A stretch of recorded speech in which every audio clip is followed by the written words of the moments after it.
Hello friends, welcome to the HFY Ode, where we bring you new science fiction stories, a new world, a new adventure. And yes, there is no robotic or AI voices here, only real human voices with real human touch.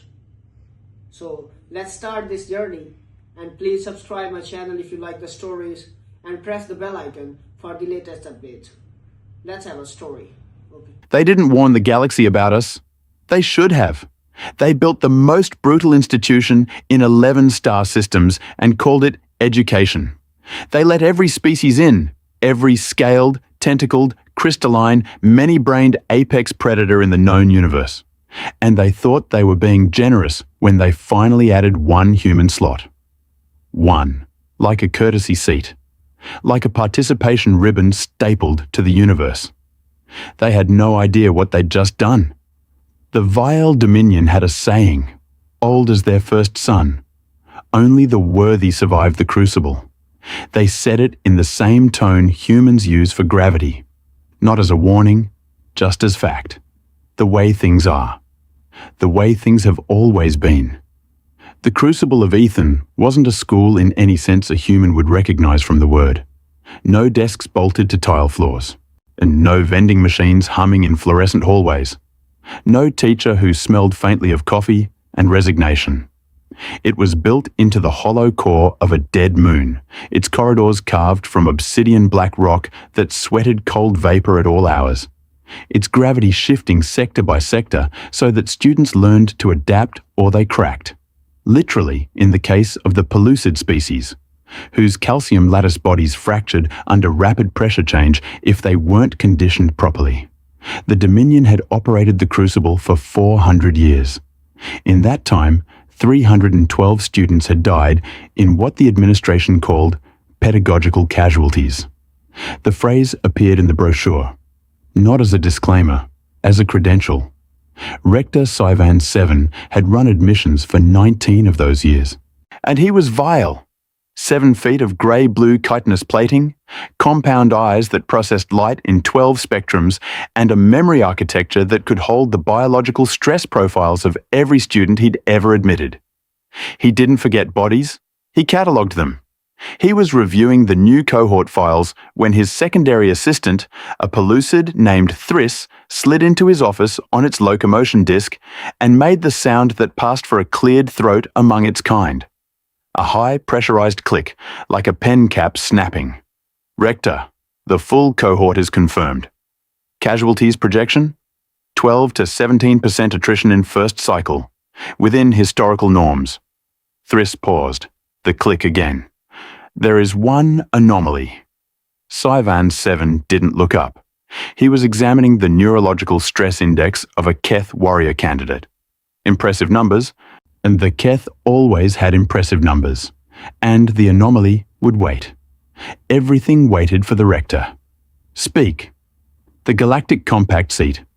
Thriss placed a data tile on the desk. It was filled. Now Sivan 7 looked up. The galactic compact seat was the Crucible's one concession to interstellar politics. A single admission slot held open per cohort for the species the compact designated. Usually, it went to whichever civilization was currently angling for Dominion favor. Usually, it was unfilled. The species nominated tended to review the brochure, reach the phrase pedagogical casualties, and quietly decline. The Dominion liked this. They liked the empty seat. It was, in its way, a statement. Which species? Human? Sivan 7 was still. His compound eyes didn't change. They couldn't, physiologically. But something shifted in the quality of his stillness. Human, he repeated. Yes, Rector. They accepted. She accepted. Thriss rotated the data tile so Sivan 7 could read the name. One candidate, female, age 22 in their calendar. She applied independently through the compact filing system. Her species government didn't nominate her. She nominated herself. Sivan 7 picked up the tile. Mara Vasquez. Species, human, Terran.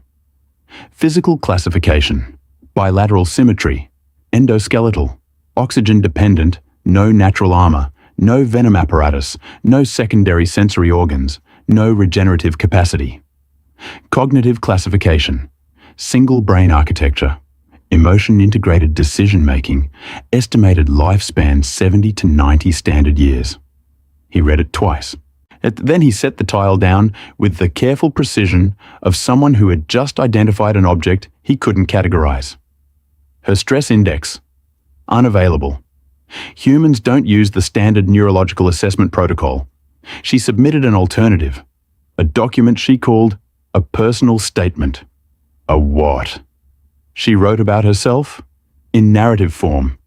It appears to be a tradition. Sci-Fi 7 looked at Thriss for a long moment. Process her admission. Flag her file for accelerated attrition monitoring. Thriss clicked. You believe she won't last first cycle. I believe, the rector said, returning to his files, that the Galactic Compact has sent us a courtesy student, and we will extend her every courtesy in return, including an honest education.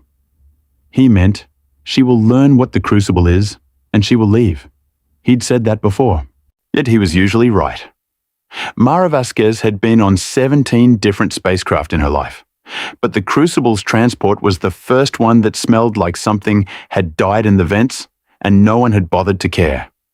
She sat in the cargo class passenger hold, the only class her compact voucher covered, with her knees pulled up and her pack wedged between her boots, watching the other incoming students through the scratched porthole in the dividing wall.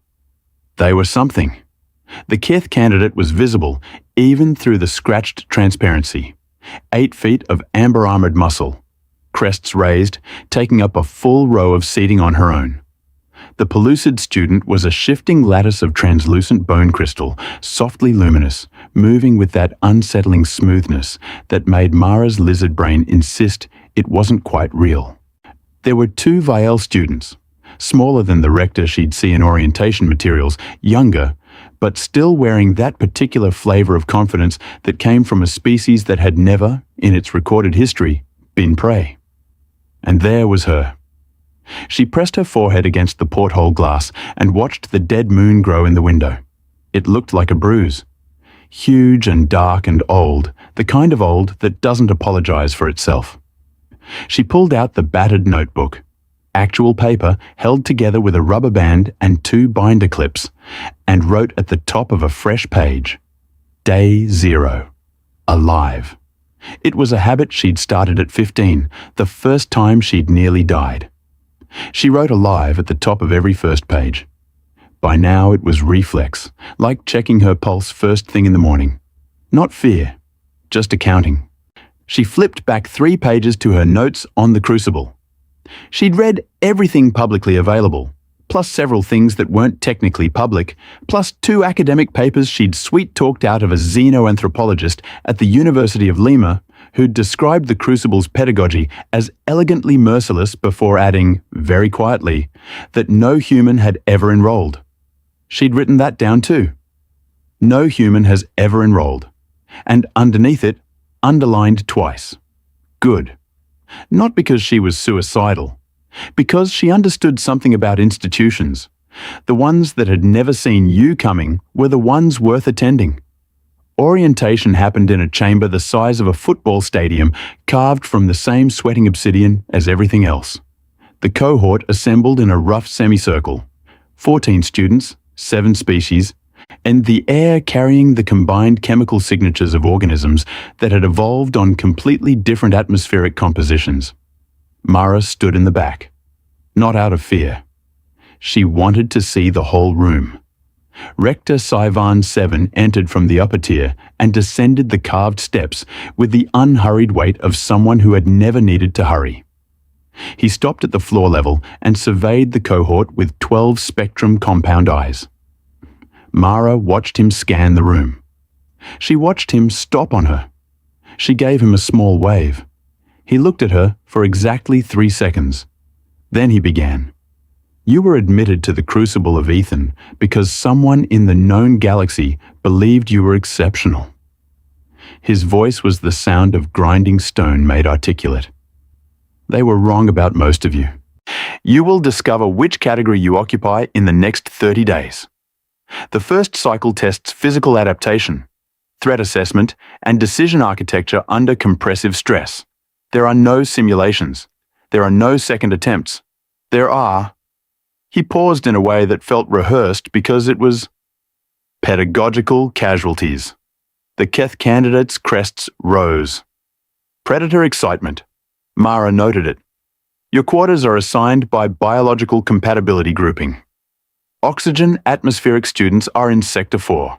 You will report to your first assessment at 0600 station time. Questions. It wasn't phrased as an invitation. Nobody moved.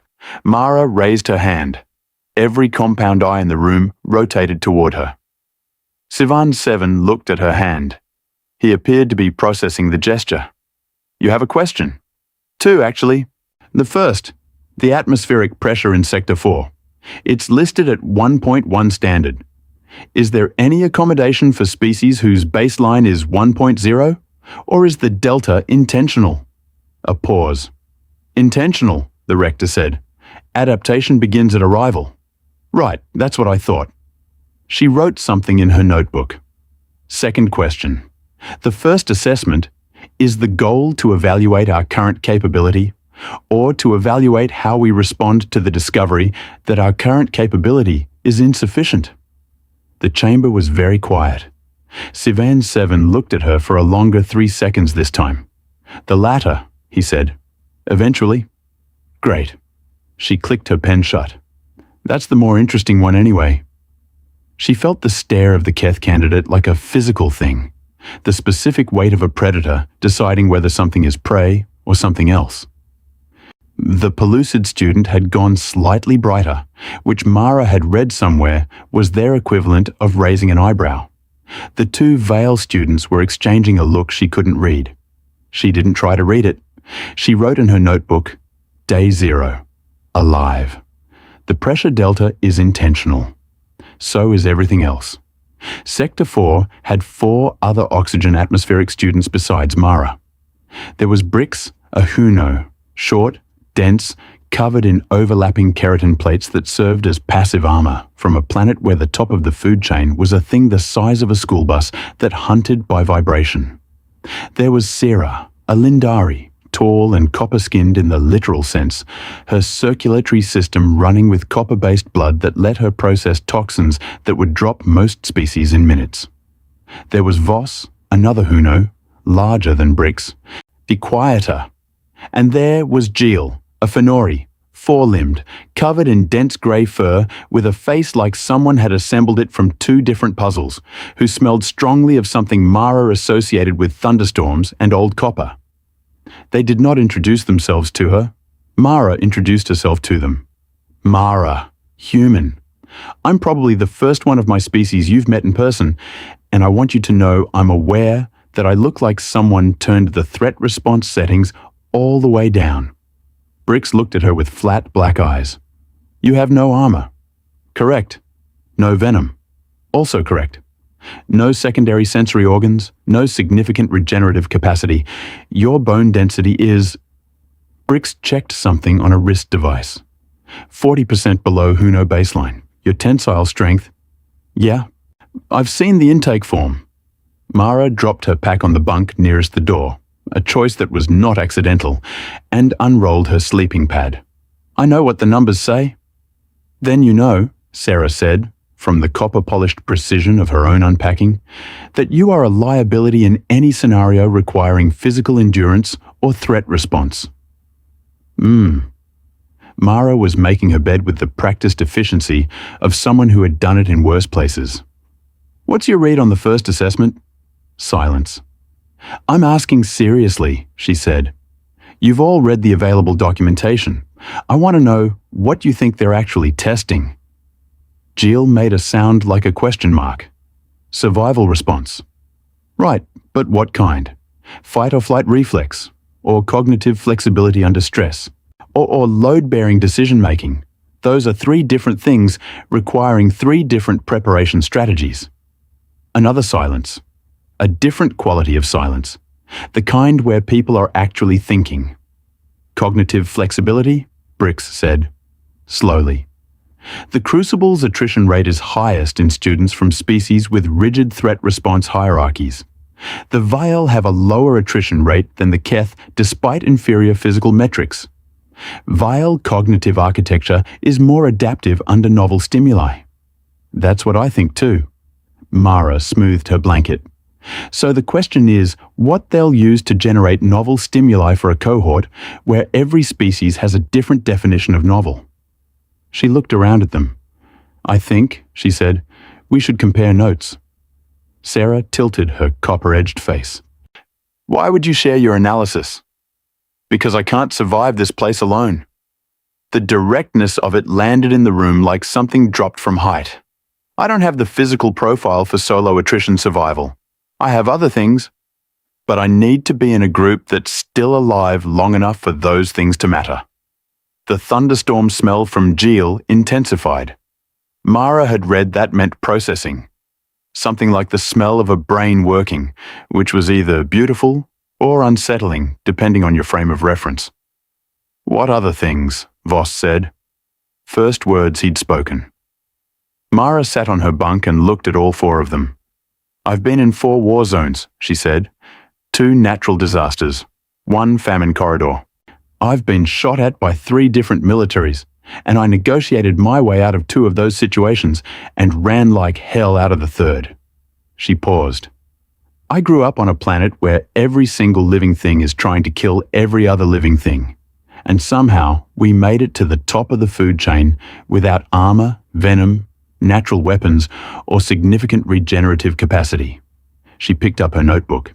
We did it by being the only species in our biosphere that could hold a plan in our heads for longer than the crisis in front of us. The room held the weight of that. Outside, through the obsidian wall, the dead moon groaned. A sound like tectonic plates shifting in their sleep, deep and structural and entirely indifferent to the small, warm things pressed against its core. Mara wrote, Day 0. Alive.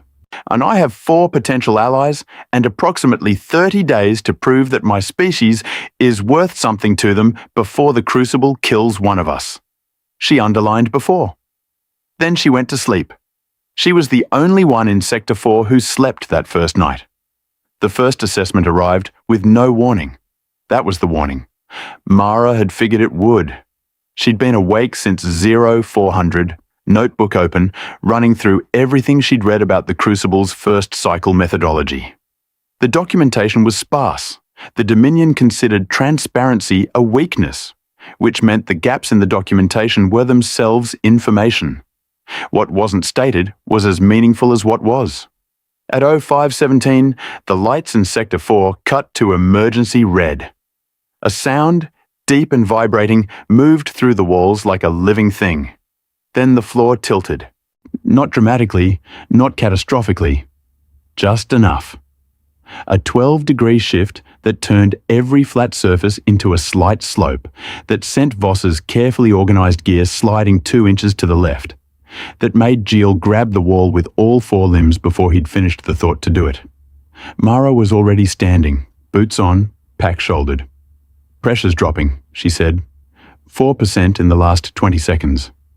They're changing the atmospheric composition in the sector, probably introducing a low-grade hypoxic element, not enough to incapacitate, enough to degrade higher cognitive function by 15 to 20%. She paused. That's the novel stimuli. They're not testing how we perform. They're testing how we perform while we're being slowly, politely made stupider. Brix had gotten up. Sarah too. And they were both staring at her. How do you know this? Brix said. Because it's elegant. She pulled out the notebook, already flagged to the right page. I mapped the likely assessment scenarios against the Crucible's documented research interests. They've published 7 papers in the last decade. 4 of them focus on decision degradation under physiological stress. The other 3 are about interspecies communication breakdown. She looked at the door. I'm guessing the hallway is full of problems we need to solve together, and the trick is that the hypoxia is going to make communication difficult while we're trying to solve them. Different species degrade differently under oxygen reduction. Who knows cognitive impairment starts later but drops faster. You'll seem fine until you're not.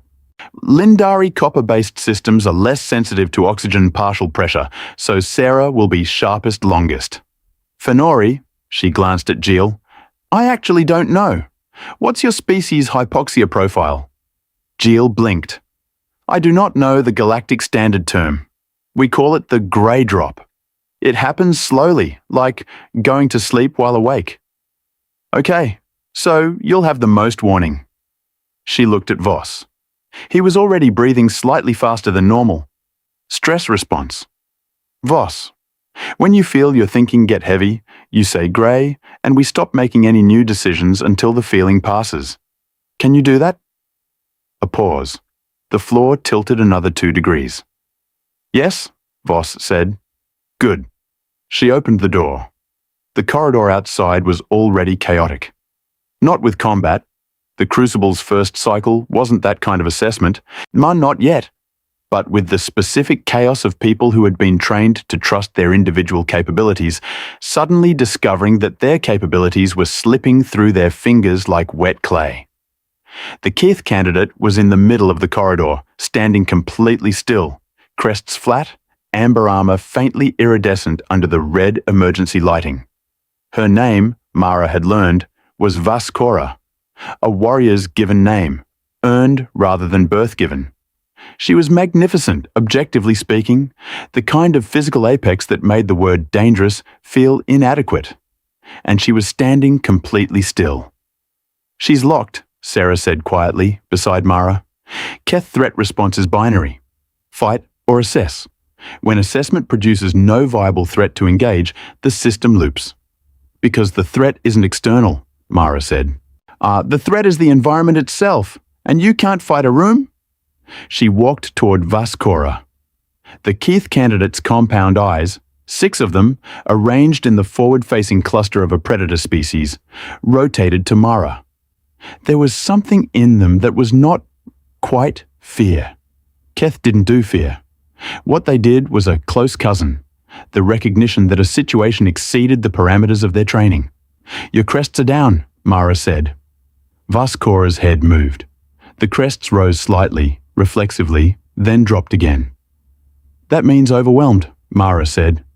In my species, it's a blank look and a tendency to say I'm fine when we are manifestly not fine.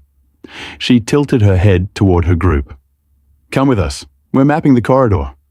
I don't take direction from an unarmed... You're looping, Mara said. Not cruel, just factual. The way you'd tell someone their jacket was inside out. Your assessment protocol has nothing to file this under, so it keeps running. Come with us. Different input, different output. The Keth candidate's eyes moved across the group. Brix, Sarah, Voss, Jill, and performed some rapid calculation. She fell in behind them. The corridor forked into 6 directions. Each fork was marked with symbols that corresponded to nothing in any of the students' databases. Deliberately novel, deliberately unreadable, without cross-referencing. The intent was obvious. No single species could decode the map. You needed multiple sensory profiles and multiple interpretive frameworks. Mara had also noticed immediately that the corridor floor had a very slight thermal gradient. Warmer toward the right-hand paths, cooler toward the left. Almost imperceptible. Exactly the kind of signal you'd miss if you were relying on your primary senses and hadn't been trained to notice the secondary ones. The right-hand paths are heated, she said. That's either a trap or a guide. Trap, Vaskora said, her first voluntary contribution. The Dominion would never make the correct path easier. Unless they want you to think that, so the students who overthink it go left, and the students who underthink it go right. And the only ones who get it right are the ones who understand that the choice is a test of their epistemological defaults. Mara looked at the fork. Which direction does a Keth warrior default to when given a binary choice designed by an adversary? Vaskora was quiet for a moment. Right. Why? Because heat means life. Because our evolved bias is toward warmth. Sarah, which way does your species default? Left. Lindari evolved in a temperate climate. We distrust heat as a sign of danger. Jill? Neither. My species is from a tide-locked world. We read gradient as orientation. We'd follow the gradient to its source regardless of the direction. Mara nodded. She looked at Brix. We go toward pressure, Brix said. Our planet's atmospheric pressure varies by altitude. We follow high pressure as a navigational default. Is there a pressure differential? Brix tilted his plated head. Yes, toward the second left fork. 0.3 variance. Then we go second left. Mara was already moving. Not because it's correct, but because it's the only choice we made using actual environmental data rather than evolved bias. If the crucible is testing decision architecture, that's the answer they're looking for. The floor tilted again. 4 degrees now, cumulative 6 from baseline. The hypoxia was making itself known at the edges of Mara's thinking. A very slight gauze over the precision of things, the way a photograph goes soft at the margins.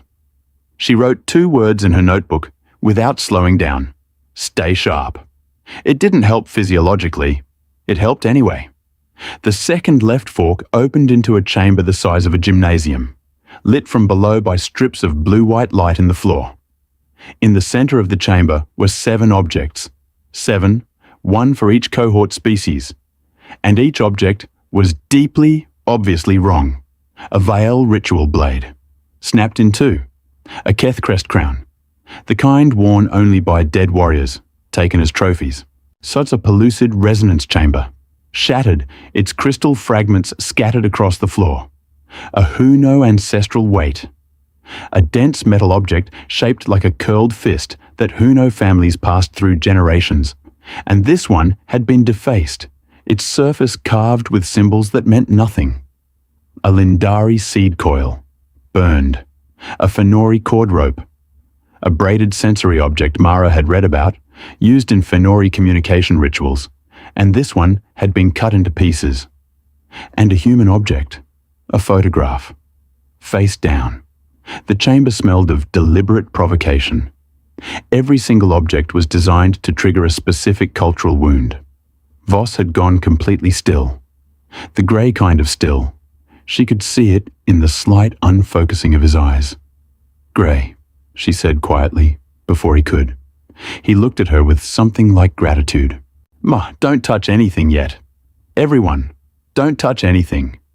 This is a desecration, Vaskora said, and her voice had a new quality.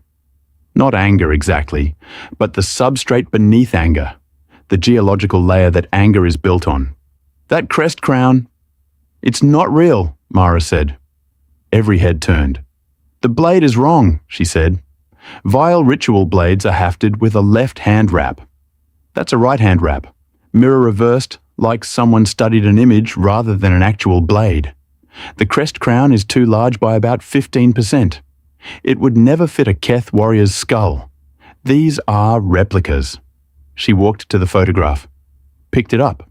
It showed a human face, middle-aged, dark eyes, an expression that was difficult to read. Someone's mother, someone's neighbor, someone entirely specific and entirely anonymous. Someone had written across the face in the same carving marks as the Huno weight, a word in galactic standard. Replaceable. Mara looked at it for 3 seconds. Something happened in her chest.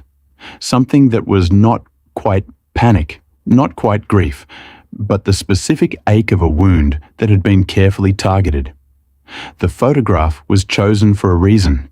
Humans didn't have a ritual object with universal cultural resonance, so they'd used the most universal human thing. A face. Someone who looked like someone you might love. She put the photograph face down again. The objects are replicas chosen to provoke maximum emotional response in each species, she said. Her voice was even. The test is whether we can identify the provocation and override the response. No, she looked at each of them. The test is whether we can identify the provocation and then decide what we do with the response. Vaskora had her eyes on the crest crown. What is the difference? One is about suppression. The other is about choice. Mara looked at the Keth candidate. You know it's not real. Does that change how it feels? Vaskora was quiet for a long time.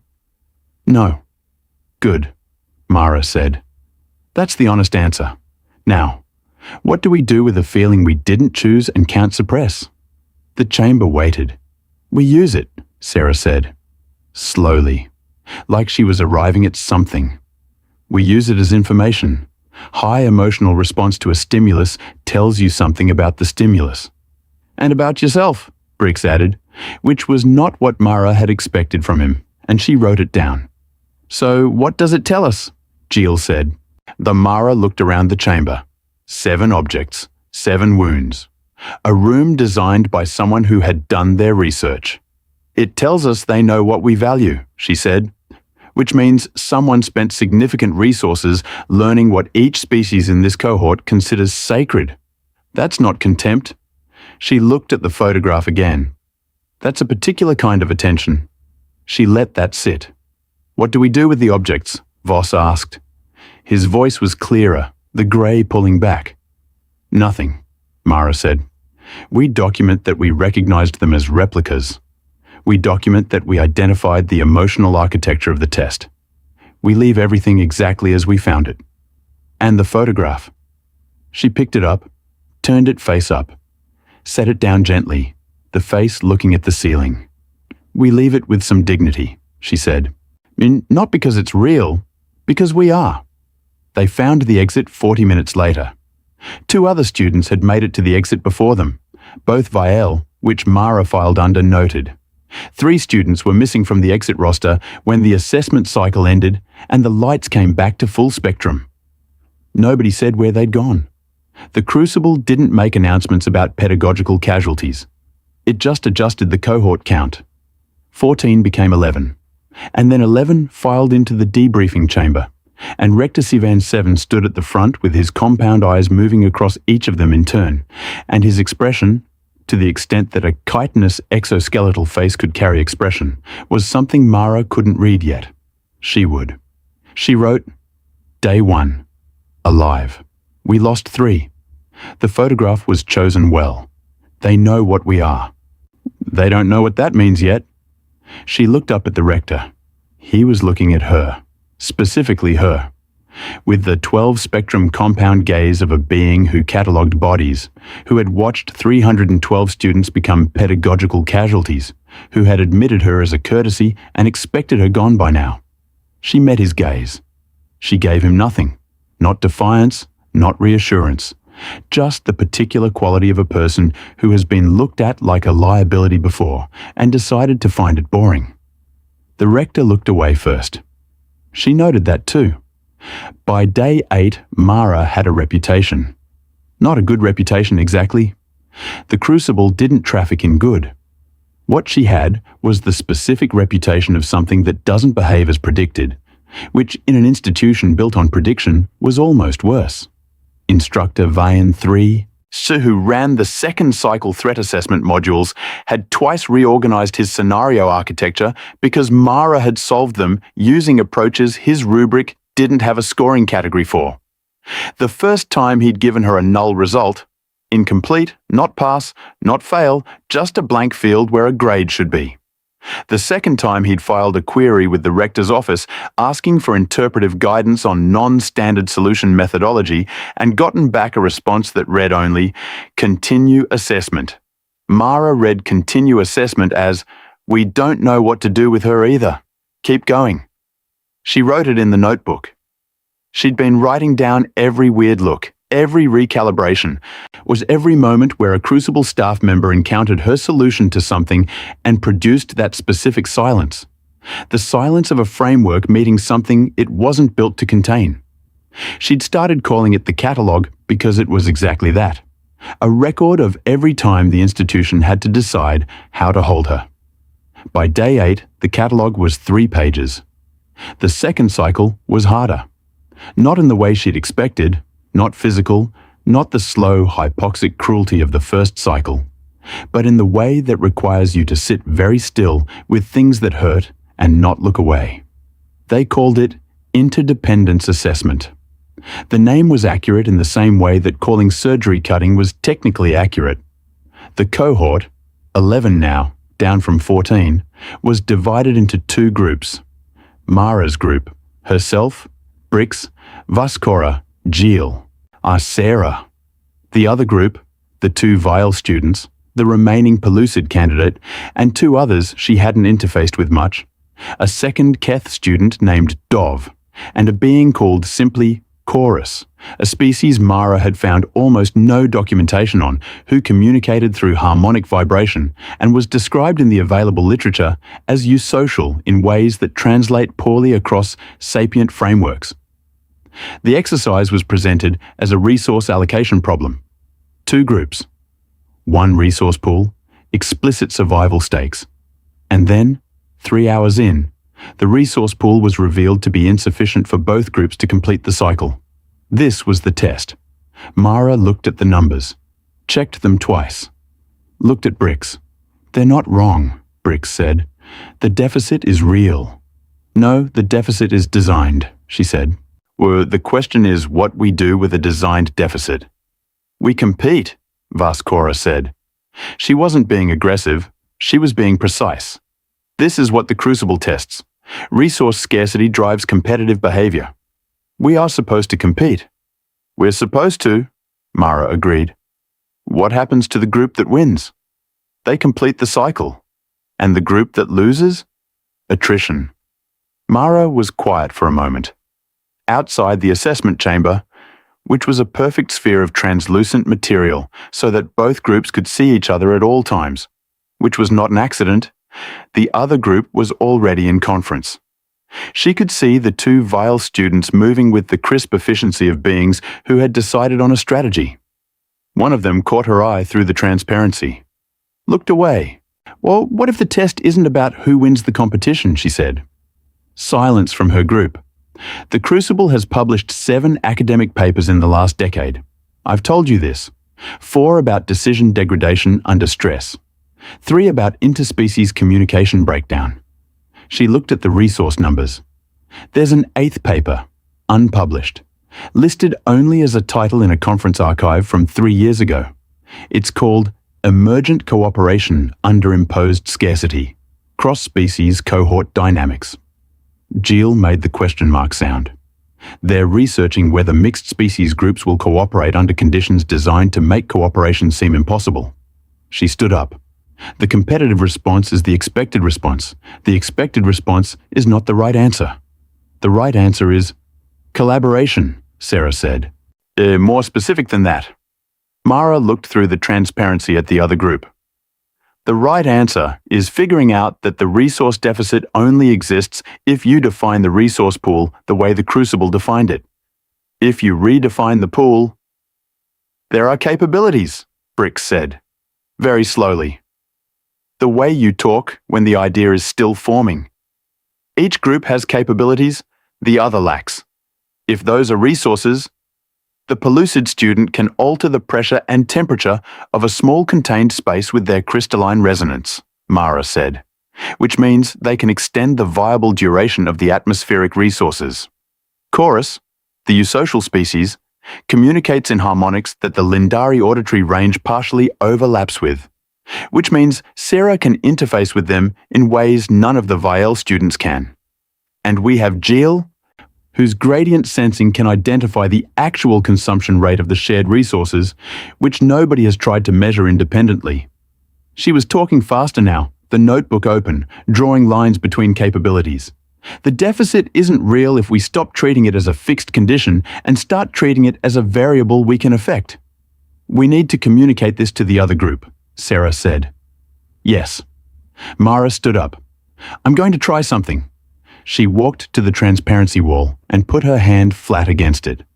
The Vile student on the other side, the one who'd looked away, looked at the hand, then at her.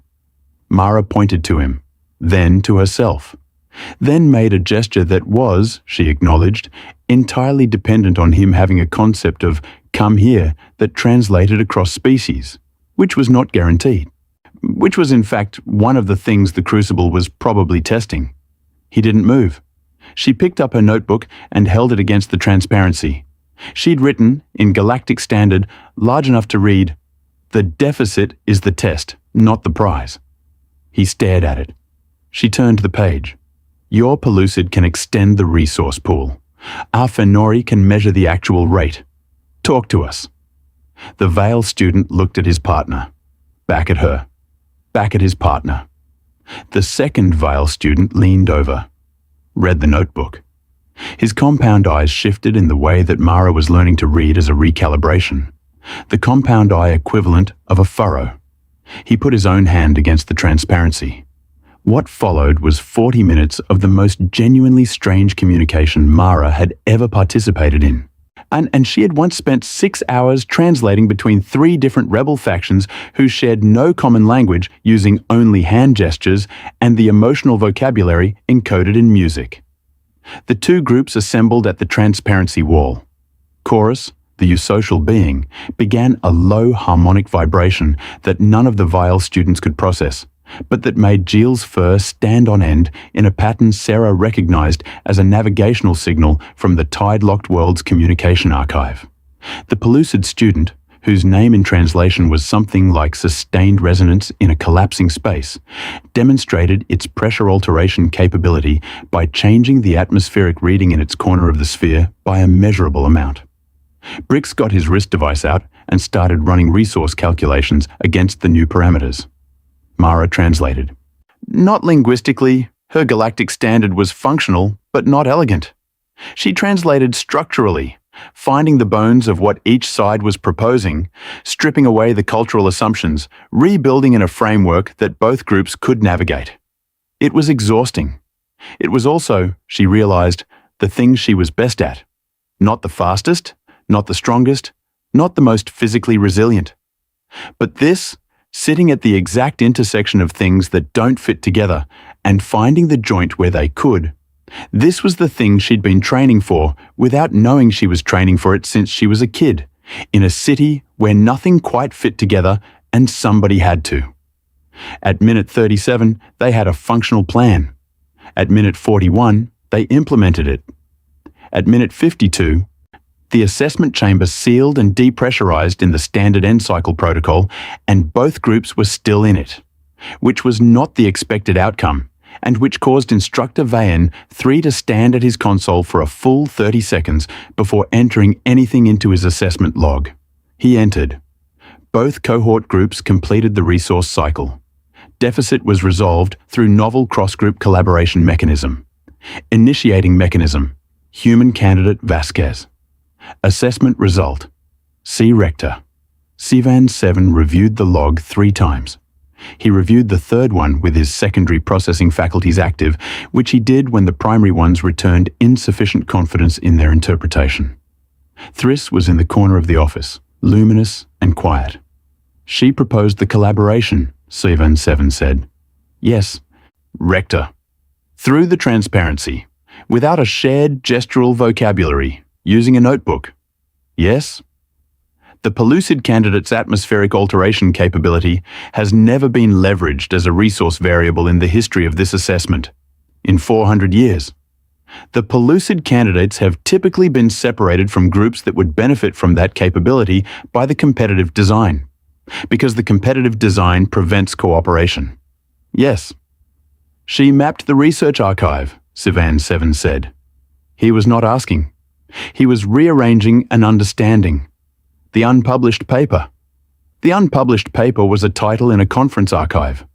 She should not have been able to infer the methodology from the title.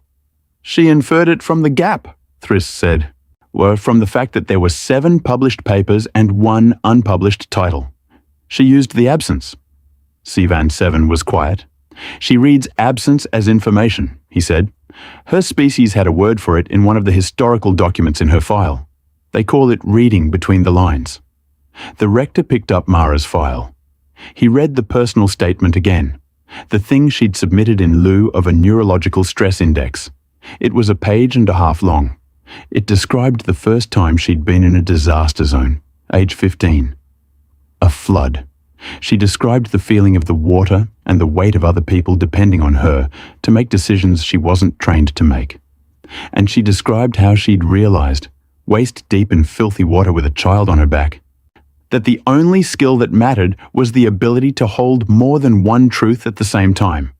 The situation is terrible, and there is something I can do, and I do not know if I will succeed, and I will try anyway. She'd called it for-truth holding. She'd said it was the thing her species did that she'd never found a name for in another species' psychological literature. We can look at an impossible situation and hold it as both impossible and solvable at the same time, she'd written. Most species resolve the tension by committing to one truth or the other. We don't resolve it. We use the tension as fuel. Sivan 7 set the file down. Continue her assessment, he said. Yes, Rector. And pull the historical records on the founding cohort. He stood. I want to review the original design principles for the second cycle. Thriss clicked. You're considering a modification? I'm considering, he said, that we may have been testing the wrong thing. Mara wrote, Day 8. Alive. They modified the debrief protocol after our cohort. I wasn't supposed to notice that. I noticed. She looked at the ceiling of Sector 4. The others were asleep.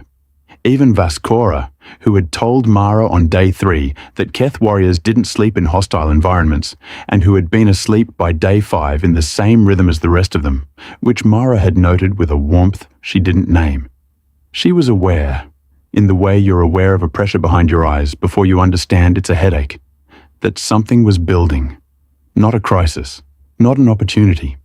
Something in between those two things. The place where they hadn't decided yet which one to be. The Crucible had spent 400 years testing the students who came into it. It had never, as far as she could find in the record, had a student who was also testing the Crucible. She thought about the photograph. The face up, the with some dignity. She thought about the way Rector Sivan 7 had looked away. She wrote one more line. I think they're starting to understand that we're not what they thought. I think they don't know yet what to do with that. Then, under it, in smaller letters, neither do I. She closed the notebook and fell asleep to the sound of the dead moon settling around them. Tectonic and enormous, and strangely, almost, like something breathing. Day 22. The cohort had 8. Nobody talked about the 3 who were gone. That was the Crucible's culture. You moved forward, you didn't annotate the absences. You treated the surviving roster as the only roster that had ever existed. It was a form of institutional amnesia that Mara found genuinely disturbing, and she'd said so once in a debrief session when the instructor asked for cohort feedback and received the silence that the question was culturally designed to produce.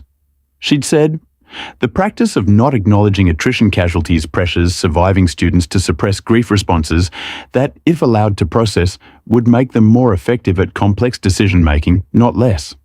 Your attrition rate might be lower if you let people feel bad about the people who didn't make it. Instructor Vian 3 had looked at her with the compound eye recalibration for 6 full seconds. Then he'd written something down. She'd written it down too. The third cycle was called the Convergence. No documentation, no leaked titles in conference archives, no gaps to read between. Just a door, a different kind of door.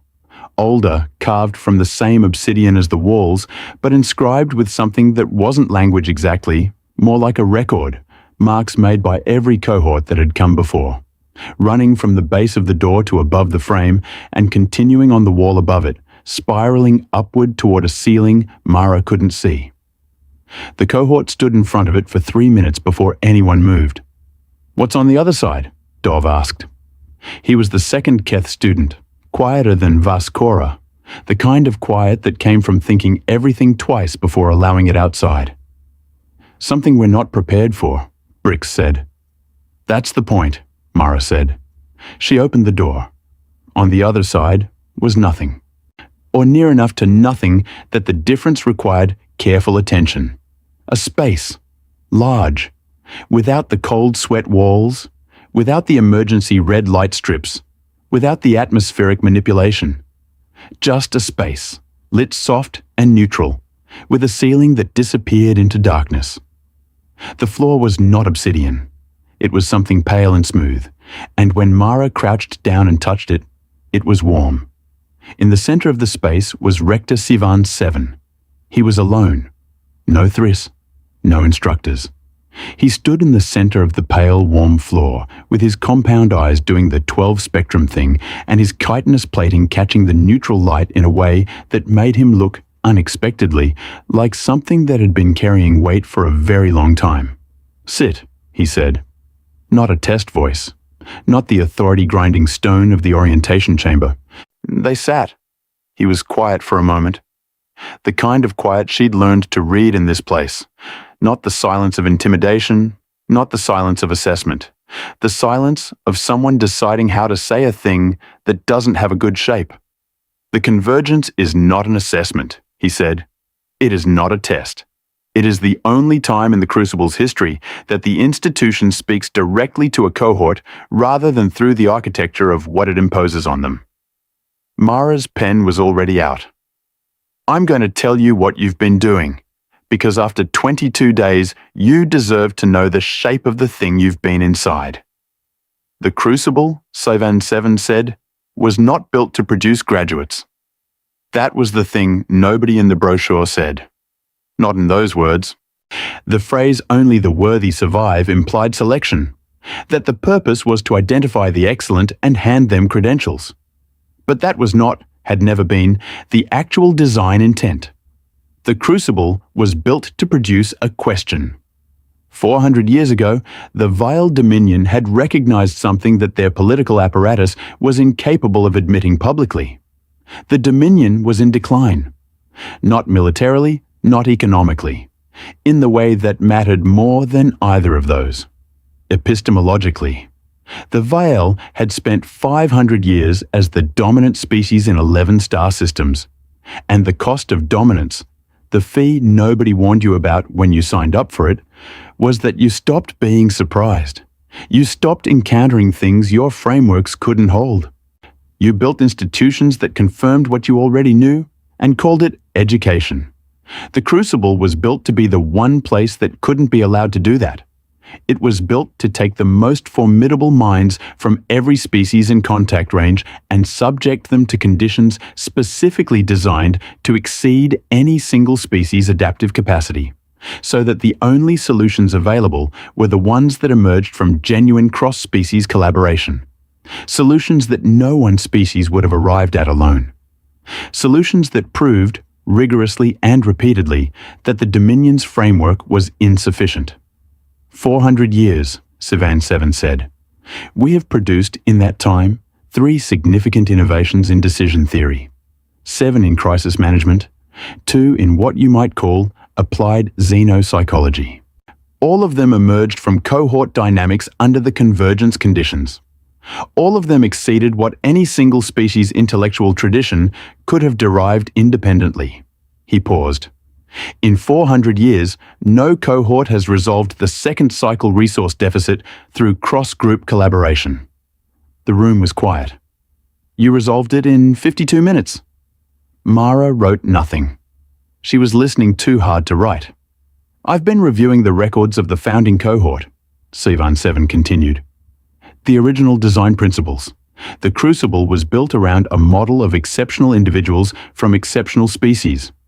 The founders believed that the mechanism of emergence was individual excellence in collision. He stopped, looked at Mara. Your cohort's mechanism was different. She met his gaze. You built a system, he said. Not a collision, a system. You mapped each other's capabilities against the problem architecture and constructed a functional apparatus from capabilities that had never previously been in contact. You did this in a state of induced cognitive impairment, with no shared gestural vocabulary, through a transparency wall, in an assessment designed to make you compete. Vaskora's crests rose slowly. We didn't agree to collaborate. She stopped. She created the conditions where collaboration was the rational choice, Sivan 7 said. Not by command, not by persuasion in any conventional sense, by making the actual architecture of the problem visible. He looked back at Mara. Where did you learn to do that? It wasn't quite a question. Mara thought about the flood. 15 years old, water at her waist, child on her back.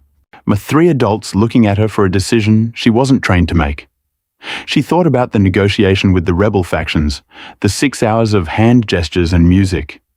She thought about her grandmother in a kitchen that smelled like chili and epazote, telling her that the most dangerous thing you could be in a room of experts was the person who understood how the experts disagreed. "I grew up in a place where things don't work right," she said, "and we couldn't afford to wait for them to work right. So we got good at figuring out what we had and what it could do if you put it together differently. Your species has been doing this for as long as we've existed," she said. "We didn't have armor. We didn't have venom. We're slow and fragile, and we get sick easily, and we overheat, and we are objectively terrible at most of the individual metrics that this institution uses to assess capability." She looked at her notebook. "But we are the only species in your records that independently evolved a documented practice of multi-perspective integration as a survival mechanism. We've been doing systems thinking as a survival strategy since we were standing on the savannah trying to figure out how to not get eaten by things significantly better equipped than us." The room held that. "Your intake form said your species has a single brain architecture with emotion-integrated decision-making," Sivan 7 said. Yes. The Dominion's assessment protocol classifies that as a cognitive liability." "I know. The emotion integration means that your decision-making processes are contaminated by affect in ways that decrease precision and increase error rates under standard modeling." "Under standard modeling," Mara said, "which is built for species where emotion and cognition are separate systems." A pause. "The integration," she said, "is not contamination. It's a feature. You can't separate what we know from how we feel about what we know. That means we can't fully commit to a solution we haven't stress-tested emotionally. It means our decision architecture automatically accounts for the human cost of any action because it can't not account for it." She looked at him. "Your founding cohort built the Crucible to produce solutions that exceeded any single species framework. But the framework you built it on is still vile. Still built on the assumption that the best mind is the most precise mind, the most separated from the messy variables. And you're saying that's wrong. I'm saying the messy variables are not bugs." She set her notebook down. "They are the entire point." Nobody said anything for a long time. Dov broke it. Not with words, with a sound, low and resonant, the Keth version of something that might be called recognition. Vaskora's crests were at full extension. Sarah had gone the copper iridescent color that Mara had never seen on her before. Jill was producing the thunderstorm smell so strongly that Mara could taste it. Sivan 7 looked at each of them. Then he said something that Mara would write down and underline 3 times and carry with her for the rest of her life. "In 400 years," he said, "no student has told the Crucible that it was built on a flawed assumption.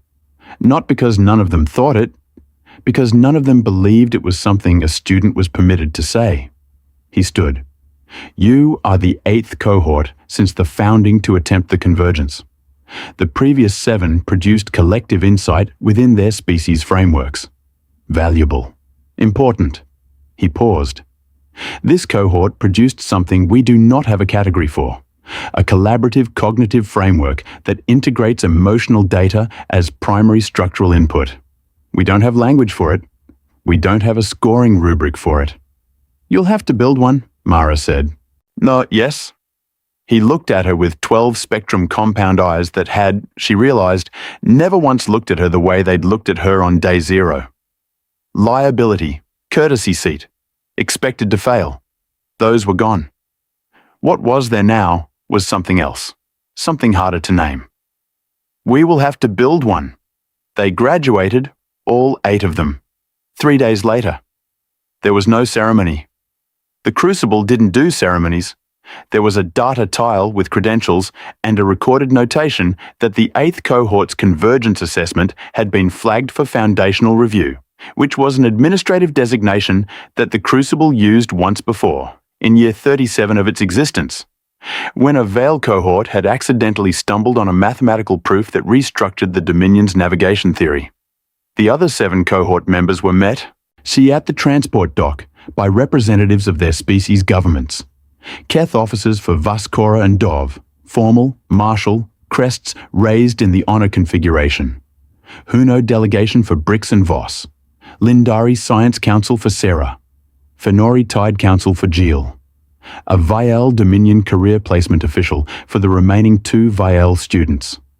For Mara, there was a woman from the Galactic Compact's Human Affairs Office, middle-aged, with a data tablet and an expression that communicated, without any words, that she had not expected there to be anything to collect.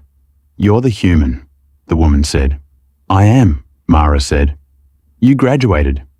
"I did." The woman looked at her tablet.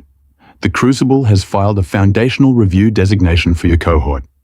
I've received 11 separate data requests from Dominion research officers in the last 48 hours. There's a notation from the rector's office," she scrolled, "requesting that the compact extend the human admission seat to an ongoing basis rather than case by case."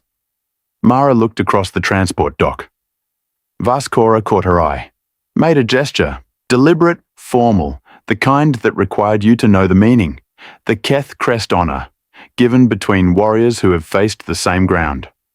Mara returned it as best a bilateral primate could, which was imperfect, which made Vaskora's crests rise slightly, which was the Keth equivalent of a smile or possibly a sob. She didn't know which one it was. She noted it anyway. "Tell the rector," Mara said, turning back to the woman, "so that we accept." She picked up her pack, the same pack she'd boarded with 25 days ago, which had survived the hypoxia and the resource crisis and the convergence with nothing more than a scuff on one strap and a pen cap she'd dropped somewhere in Sector 4 and never found. She picked up the notebook, still held together with a rubber band and 2 binder clips. She opened to the last page. Day 25. Alive. She paused, looked out the transport dock viewport at the dead moon. Huge and dark and bruise-coloured, its surface carved by 400 years of students trying to figure out what they were made of. Then she wrote, under alive, 1 more line. They thought the empty seat was a courtesy. They thought we were the species that didn't count. We're the species that counts everything. They'll figure that out. They already started. She clicked the pen shut. The transport lifted. The dead moon fell away behind her, still groaning in its tectonic sleep, still carrying the marks of every cohort that had pressed itself against its walls and either broken or been made into something better than it arrived as. Somewhere in Rector Sivan Seven's office, a file was being updated. The field marked expected outcome had been left blank at admission, which was itself a small anomaly. Sivan Seven always filled that field in. He'd looked at her intake form and found he didn't have a word for what he expected. He'd found one now. He typed it into the field and saved it and sat back in his chair and looked at it for a long time. Irreplaceable. He thought about the photograph, the face up on the pale floor, the word that had been carved across it, and the choice she'd made, and the thing she'd said. Not because it's real, because we are. He did not delete the entry. He locked it to the permanent record. The Crucible had just met the wrong human girl, or the right one, or... And this was the thought that kept his secondary processing active long after the transport had cleared the dead moon's gravity well. There was no difference between those two things. There never had been.